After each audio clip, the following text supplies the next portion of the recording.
How do you do? I told him my name. He introduced himself. His name is Muhammad. I said, how do you do? After the niceties of hello, how are you, how's everything, I said, do you believe in God? He said, yes. Oh, yeah? Sure. I said, but do you believe in the God of Moses? He said, yeah. Abraham? Yeah. What about David and Suleiman? He said, yeah. So when I meet this man, I'm impressed that he's believing these things, but I thought maybe he's just saying it. So I even asked him, what about Jesus? Because I thought maybe they're kind of... First I thought Muslims were like Hindus. That was first. And then when he said he believed in some of the things of the Bible, I said, okay, maybe they're like Jews. So that's when I said, yes, but what about Jesus? Do you believe in Jesus? And he said, yes. I said, okay, wait a minute. This is going to be easy. I can convert this guy. So I agreed that we're going to do business with him. And in fact, I took him immediately out to have tea together. We sit together, drink tea, talk a little while. And I started trying to preach to him right away. I'm in the Bible. I got it right there. Flip it open. Genesis. Let's talk about Abraham. What do you know about Abraham? Abraham, he had 2 sons, you see, and blah, blah, blah, blah, blah. And I'm doing all the preaching to him. Do you imagine this? And he sat there. Okay. He's a graduate of Allah's heart. Like this. Get me? You know what I'm saying? Well, it happened that during Ramadan, some of his friends that he was staying with had moved their apartment around or something, and he was going to go stay in the masjid for itikaf in Ramadan. It's normal. We didn't understand. I thought he has nowhere to go, and I told my dad, this man has nowhere to go.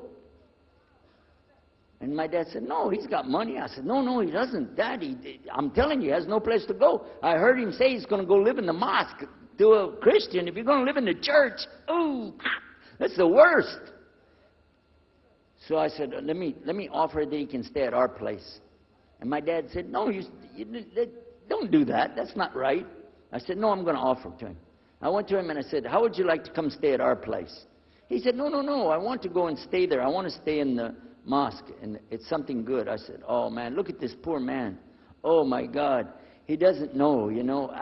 He just, oh, poor soul. Please come and stay in our house. And he said, no, I can't. I need to go stay over there. I said, look, I'm scratching his dignity. So I told him, listen, no. I want you to come and you can pay. You can pay money and stay with us. He said, how much? I said, $15 a week. Which in America is like nothing. $15 is nothing. I said, and then he kind of hesitated. I said, and we'll pay for all the food. Well, you eat $15 worth of food in one day in America. He said, okay, all right. And I told my dad later, I said, see how I did that? Because now he'll stay with us. He knows he's getting a good deal on the food, and I was making it all about money. Well, I didn't know he wanted to come and stay with us. He wanted to learn about how are Americans and how is the dawah going to be. What do we believe? Especially people who are preaching. So he came and stayed in our house. And I said, well, now that's good. I'll travel with him and go with him in places, and he'll see and he'll learn about Christianity. As we were traveling and working together, we put up tables just like this and booths and things and set things out for people to come and look at them and sell things. And I caught him one time. When somebody wanted to take something from the front, he took it from the back and gave it to him. And I looked at him. And the next time somebody started to take something, he took from the back and gave it to him. I said, hey, Muhammad, we take the stuff from the front because that's the old stuff. The new stuff in the back, just hold it back. You know what I'm saying? This is dated material. Get rid of the junk first. He said, no, I can't. In my religion, we can't sell something unless we give the people the best. I said, got me on that one. And I'm supposed to be telling him about a better deal. I said, okay, yeah, whatever. You're never going to make any money, though. But that's all right. Over a period of time, I came to learn a lot of things. Also about being humble. A lot. because this man was obviously well educated, very articulate, could really talk about a lot of subjects. In fact, I tried to debate with him about many things, but he was so wise and well educated that he could see what I was doing, and he would take it easy and let me win every debate. I could win any debate with him if he wanted me to. But if he wanted me to lose, I was going to lose. This was how well he could handle it. Now, what happened, one of the preachers that I knew, another preacher, who used to carry a big cross and walk down the street so people would stop and talk to him about religion, he had a heart attack, and he went to the hospital. So I went to the hospital to visit him, and when I was visiting him, I met another man in the hospital who was in a wheelchair. This gentleman had a problem. He didn't want to talk to anybody. And I told him, let me witness to you. Let me share the message of Jesus with you.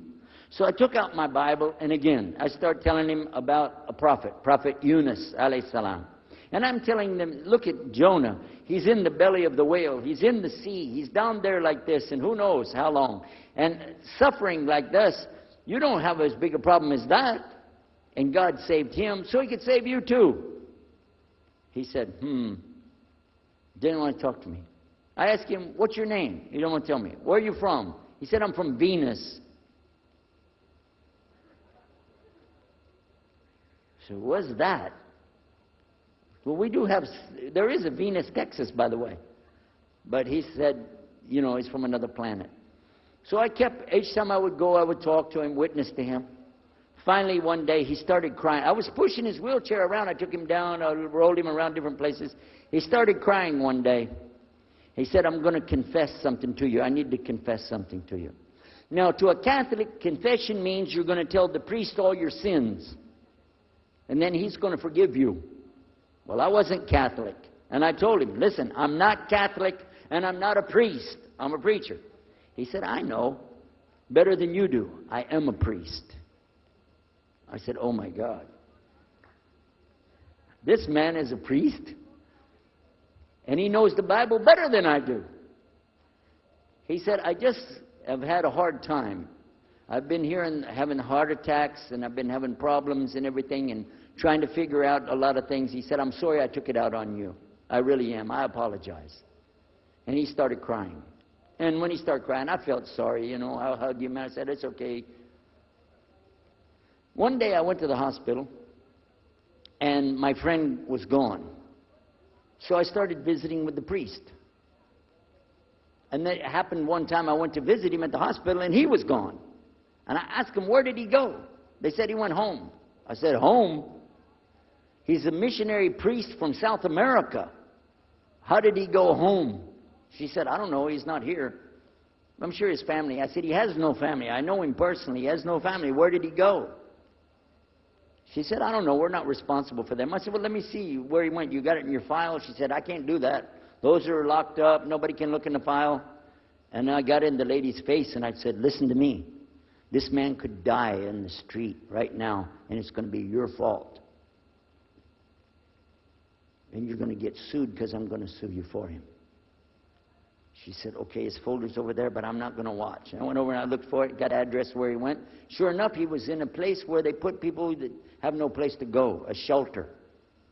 So I went to the shelter, and I found him. He was still on crutches. He saw me. He started crying again. He said, please get me out of here. Get me out of here. I said, okay, come live at my house.